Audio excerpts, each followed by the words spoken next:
नमस्कार दोस्तों, मैं रामदेव कुशवाहा आज भारत की भूगोल के नेक्स्ट टॉपिक पर चर्चा करेंगे। कल अपन ने परिवहन की शुरुआत की थी और परिवहन में अपन ने देखा था कि परिवहन चार प्रकार से होता है: रेलवेज, रोडवेज, एयरवेज और वाटरवेज। रेल परिवहन, सड़क परिवहन, वायु परिवहन और जल परिवहन। तो अपन इन्हीं परिवहन में से एक एक करके टॉपिकों को अपन ने शुरू किया था। तो कल अपन ने रेल परिवहन और सड़क परिवहन पर चर्चा की थी। आज इसी परिवहन को आगे बढ़ाते हुए कल अपन ने जो सड़क परिवहन शुरू किया था, रेल परिवहन शुरू किया था, तो उसमें अपन ने पूरे रेलवे जोन इम्पोर्टेंट थे। सड़क परिवहन में जनरल चर्चा हो चुकी थी और लास्ट में स्वर्णिम चतुर्भुज योजना और उत्तर दक्षिण पूर्व पश्चिम कॉरिडोर के बारे में भी चर्चा की गई थी। जिस प्रकार से रेल परिवहन में रेलवे जोन इम्पोर्टेंट होते हैं, उसी प्रकार से सड़क परिवहन में नेशनल हाईवे इम्पोर्टेंट होते हैं। तो आज अपन पूरे नेशनल हाईवे देखेंगे, उसके बाद आप वायु परिवहन और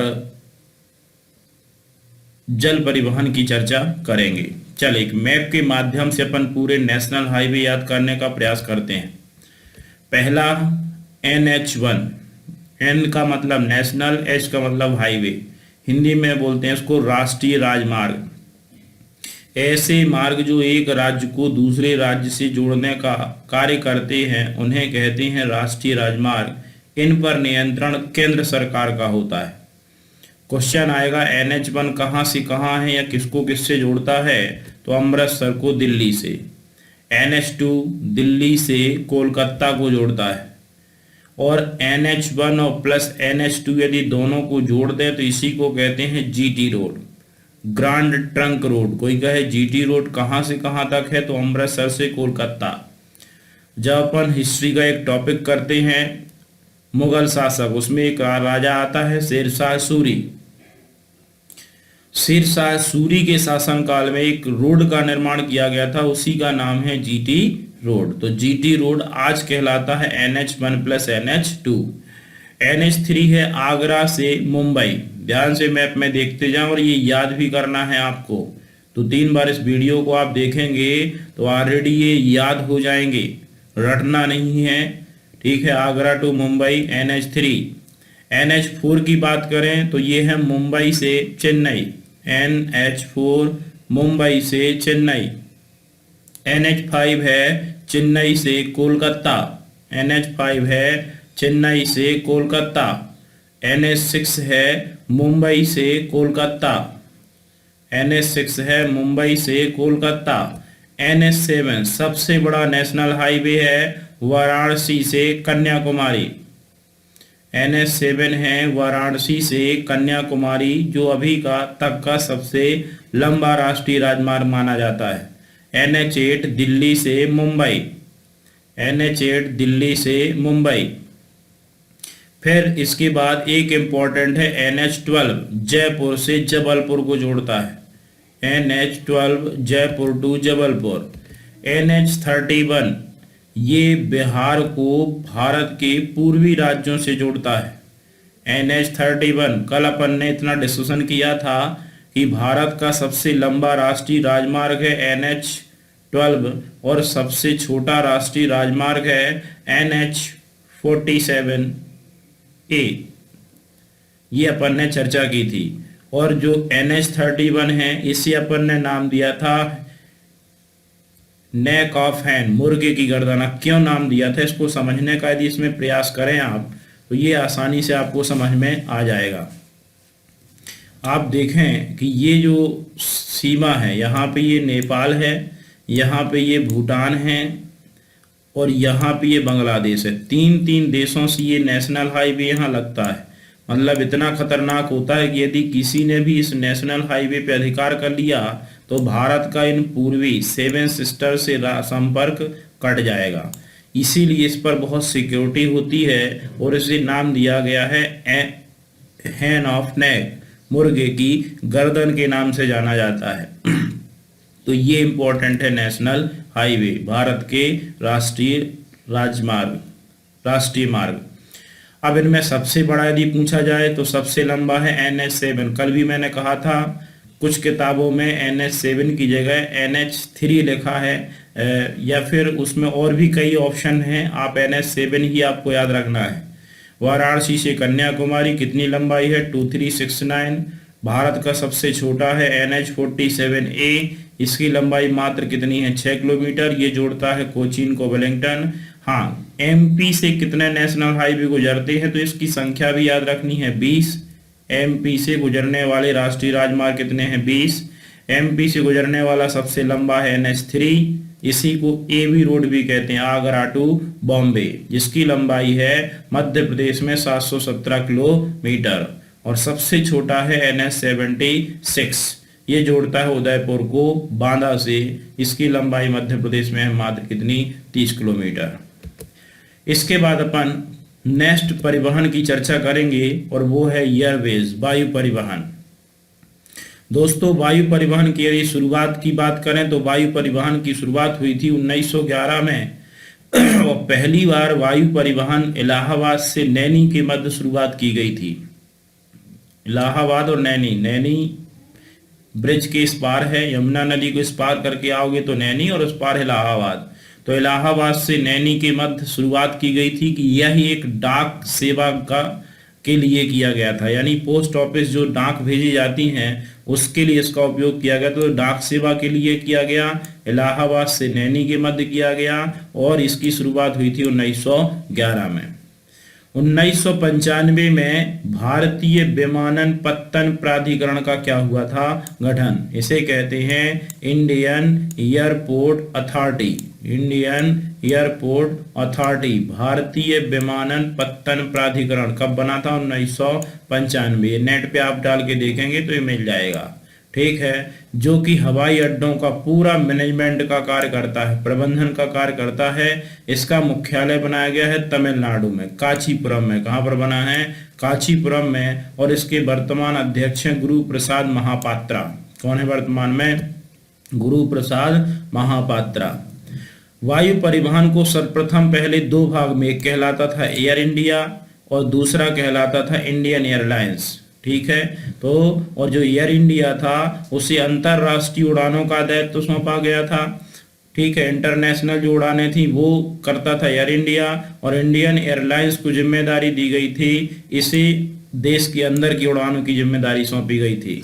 लेकिन कहा जाता है 2007 में, अब की बात है 2007 में एयर इंडिया और इंडियन एयरलाइंस का आपस में क्या हो गया है? विलय कर दिया गया है। अब इसे एयर इंडिया की सरकारी क्षेत्र की नेविगेशन कंपनी, यानी दोनों का आपस में क्या कर दिया गया है? विलय कर दिया गया है, ठीक है। अब इसे एयर इंडिया कहती है और एयर इंडिया का मुख्यालय कहाँ पर है? मुंबई में है। जिस प्रकार से रेलवे में रेलवे जोन की बात इंपॉर्टेंट होती है, ठीक है, तो सड़क परिवहन में नेशनल हाईवे इंपॉर्टेंट होते हैं, उसी प्रकार से वायु परिवहन में इंपॉर्टेंट होता है हवाई अड्डे।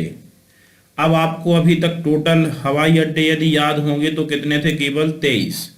लेकिन हाल ही में 2 हवाई अड्डे और बन चुके हैं और इनकी टोटल संख्या कितनी हो गई है? 25। अब इम्पॉर्टेंट ये है कि ये 25 जो इंटरनेशनल एयरपोर्ट हैं ये है कहाँ, ठीक है, और इनका नाम क्या है। तो अपन इन 25 अंतरराष्ट्रीय हवाई अड्डों की एक एक करके चर्चा करेंगे। भारत का मैप आपको दिखाई दे रहा होगा, ये सीधे सीधे क्वेश्चन आते हैं कि कौन सा हवाई अड्डा कहाँ है, तो ध्यान से इनको देखते जाएं और समझते जाएं। पूछा जाए वीर सावरकर अंतरराष्ट्रीय हवाई अड्डा कहाँ है, तो ये है पोर्ट ब्लेयर में। वीर सावरकर अंतरराष्ट्रीय हवाई अड्डा कहाँ पर है? Port Blair. राजीव गांधी अंतरराष्ट्रीय हवाई अड्डा हैदराबाद। हैदराबाद कहाँ है? तो हैदराबाद मिलेगा आपको तेलंगाना में। कहाँ पर है हैदराबाद? तेलंगाना। राजीव गांधी अंतरराष्ट्रीय हवाई अड्डा।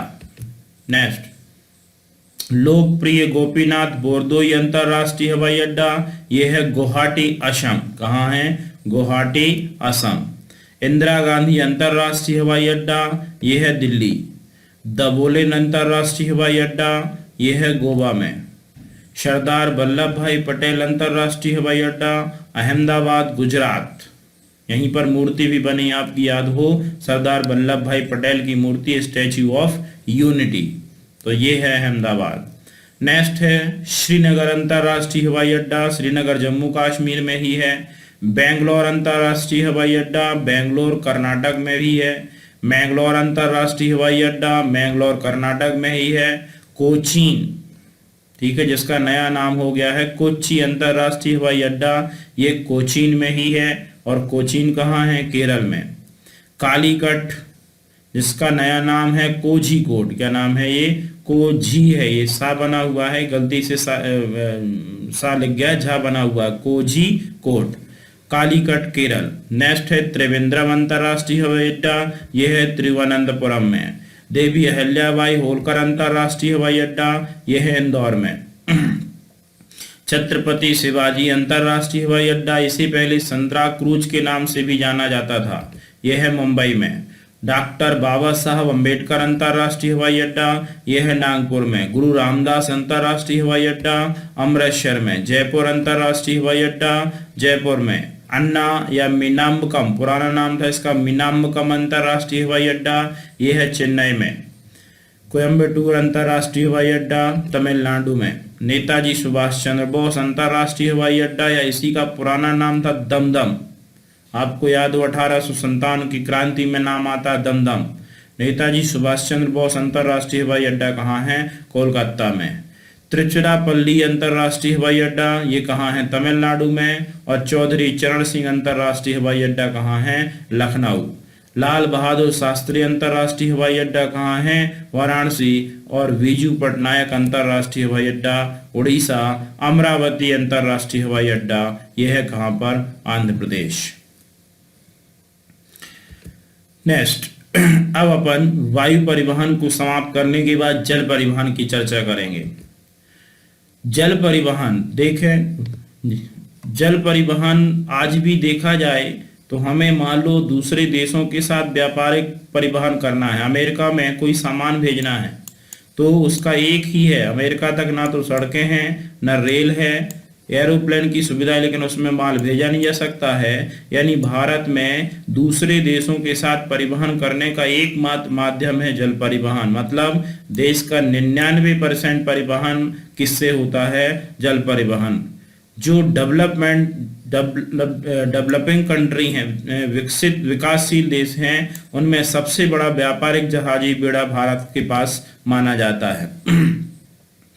अब जिस प्रकार से रेलवे में रेलवे जोन की बात की, सड़क परिवहन में नेशनल हाईवे की बात की, वायु परिवहन में अंतर्राष्ट्रीय हवाई अड्डों की बात की, उसी प्रकार से जल परिवहन में पोर्ट होते हैं जिसे कहते हैं बंदरगाह। बंदरगाह क्या है? जैसे बस रुकने का स्थान बस स्टैंड होता है, वैसे जहाज रुकने का स्थान कहलाता है बंदरगाह। ठीक है, जहां से सामान उतारा और चढ़ाया जाता है। यदि भारत में टोटल बात करें तो जैसे भारत में टोटल 247 द्वीप हैं, उसी प्रकार से भारत में टोटल 247 बंदरगाह हैं, पोर्ट हैं, जिसमें से 13 जो बंदरगाहों ने इंटरनेशनल पोर्ट का दर्जा प्राप्त है। मतलब यहाँ पर अंतरराष्ट्रीय हवाई जहाजें आके रुकती हैं, वहां से जहाज से सामान उतरता है। इनमें से पहला इंपॉर्टेंट है कांडला बंदरगाह। सभी बंदरगाह में दो चीजें तो कॉमन हैं। पहला तो ये कि कौन सा बंदरगाह किस राज्य में है और उस बंदरगाह की विशेषता क्या है। तो यदि पूछा जाए कांडला बंदरगाह कहाँ है, तो कांडला बंदरगाह है गुजरात में, कच्छ की खाड़ी के तट पर। ये देखें आप, मैप में इनको शो किया गया है। यदि आप देखें तो ये है गुजरात और ये है यहाँ पर एक बंदरगाह जिसका नाम है कांडला बंदरगाह। क्या नाम है इसका? कांडला बंदर, सॉरी, यहाँ पर है गुजरात में, इस तरफ है, यहाँ पे है कांडला बंदरगाह। ठीक है, और ये जो खाड़ी कहलाती है, दो खाड़ी हमने बात की थी, ये टोटल तो कहलाता अरब सागर, इसे कहा गया था खंबात की खाड़ी। ये जो इलाका है इसे कहते हैं कच्छ की खाड़ी। तो ये कच्छ की खाड़ी के तट पर है। कांडला बंदरगाह का नया नाम कर दिया गया है पंडित दीनदयाल उपाध्याय बंदरगाह। ध्यान रखेंगे ये अभी नाम चेंज हुआ है।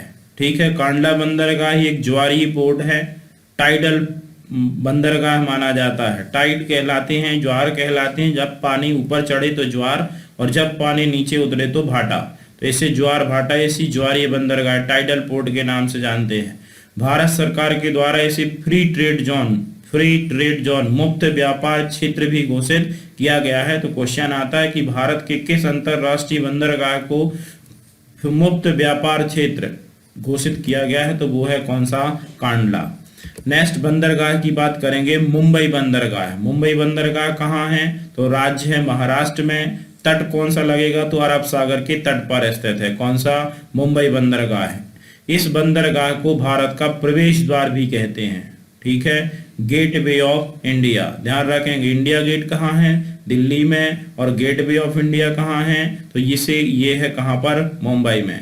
यह भारत का सबसे बड़ा और व्यस्ततम बंदरगाह माना जाता है, ठीक है, बड़ा भी है और मैक्सिमम ट्रैफिक भी यहीं पर पाया जाता है, तो सबसे बड़ा लार्जेस्ट भी है और मैक्सिमम ट्रैफिक है कौन सी बंदरगाह में, मुंबई बंदरगाह में। नेक्स्ट है नेहाबा शोभा। नेहाबा शोभा बंदरगाह भी उसी मुंबई बंदरगाह की बिल्कुल नीचे स्थित है। ये अरब सागर के तट पर स्थित है और इस बंदरगाह की मुख्य रूप से बात यह है कि जो मुंबई बंदरगाह है, व्यस्ततम बंदरगाह है, उसकी व्यस्तता को कम करने के लिए बनाया गया था नेहाबा शोभा। नेहाबा शोभा थोड़ा नाम अटपटा है, तो इसका नया नाम रख दिया गया है जवाहरलाल नेहरू अंतरराष्ट्रीय बंदरगाह, ठीक है। नेहाबा शोभा चूंकि बाद में बना, इसलिए इसे भारत का सबसे ज्यादा मॉडिफाई यानी आधुनिक बंदरगाह माना जाता है। ये क्वेश्चन भी कई बार पूछा गया है कि भारत का सबसे आधुनिक बंदरगाह कौन सा है, तो ध्यान रखेंगे कौन सा है, नेहाबा शोभा बंदरगाह, ठीक है। और इसका नया नाम है जवाहरलाल नेहरू। यह भारत का सर्वाधिक मॉडिफाई आधुनिक बंदरगाह है और पूर्णतः मशीनीकृत। जब आधुनिक है तो निश्चित है कंप्यूटराइज्ड, यानी सारा काम किससे होता है, मशीनों से होता है, तो मशीनीकृत या कंप्यूटरीकृत बंदरगाह माना जाता है। नेक्स्ट उसके नीचे जाएं तो मर्मागांव बंदरगाह जो कि गोवा में है, कहाँ पर है, गोवा में है। सागर की सीमा जो लगती है वो अरब सागर के तट पर स्थित है। अब गोवा में सबसे ज्यादा कौन आते हैं, टूरिस्ट, तो यह पर्यटन की दृष्टि से सबसे महत्वपूर्ण बंदरगाह माना जाता है। नेक्स्ट न्यू मैंगलोर बंदरगाह, ये कर्नाटक में है। किस सागर के तट पर है, तो याद रखेंगे अरब सागर। कौन सा सागर लगता है यहाँ पे, अरब सागर के तट पर है। और सबसे ज्यादा भारत में लोहे का उत्पादन करता है कौन, कर्नाटक। इस लोह अयस्क का निर्यात करता है न्यू मैंगलोर, ठीक है। तो ये न्यू मैंगलोर इंपॉर्टेंट है। फिर है कोच्चि बंदरगाह। कोच्चि बंदरगाह कहाँ है, केरल राज्य में है। कौन से सागर की सीमा लगती है, तो अरब सागर के तट पर स्थित है, ठीक है। भारत में सर्वाधिक मसालों का उत्पादन करता है कौन सा राज्य, केरल। और जब मसाले उत्पादन केरल करेगा तो निश्चित इसका निर्यात भी कहाँ से होगा, तो कोच्चि। कौन सी बंदरगाह से, कोच्चि बंदरगाह से सबसे ज्यादा इसका क्या होता है, निर्यात। कोलकाता बंदरगाह ये कहाँ पर है, पश्चिम बंगाल में है, ठीक है। और कौन से राज्य की तट सीमा लगती है, तो बंगाल की खाड़ी में। जैसे भारत का सबसे बड़ा बंदरगाह मुंबई को माना जाता है, वैसे यहाँ पे थोड़ा सा अंतर याद रखना है। ये क्वेश्चन आ चुका है कि भारत के पूर्वी तट पर स्थित सबसे बड़ा बंदरगाह कौन सा है, तो पूर्वी तट पर स्थित सबसे बड़ा बंदरगाह है कोलकाता बंदरगाह। नेक्स्ट, कोलकाता की जस्ट नीचे है हल्दिया। जैसे मुंबई के बंदरगाह की व्यवस्था को कम करने के लिए नेहाबा शोभा बनाया गया है, वैसे ही कोलकाता बंदरगाह की व्यस्तता को कम करने के लिए जो कोलकाता पोर्ट है, इसकी व्यस्तता को कम करने के लिए बनाया गया है हल्दिया पोर्ट। ये कहाँ पर है, ये पश्चिम बंगाल राज्य में है, ठीक है, बंगाल की खाड़ी के तट पर स्थित है। कोलकाता बंदरगाह की व्यस्तता को कम करने के लिए हल्दिया बंदरगाह का क्या किया गया है, निर्माण। नेक्स्ट बात करें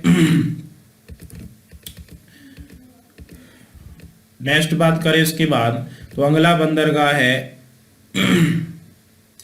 पारादीप। पारादीप बंदरगाह कहाँ है, ये उड़ीसा राज्य में। कहाँ पर है, उड़ीसा राज्य में। और सीमा किसकी लगती है, अरब सागर के तट पर स्थित है, ठीक है।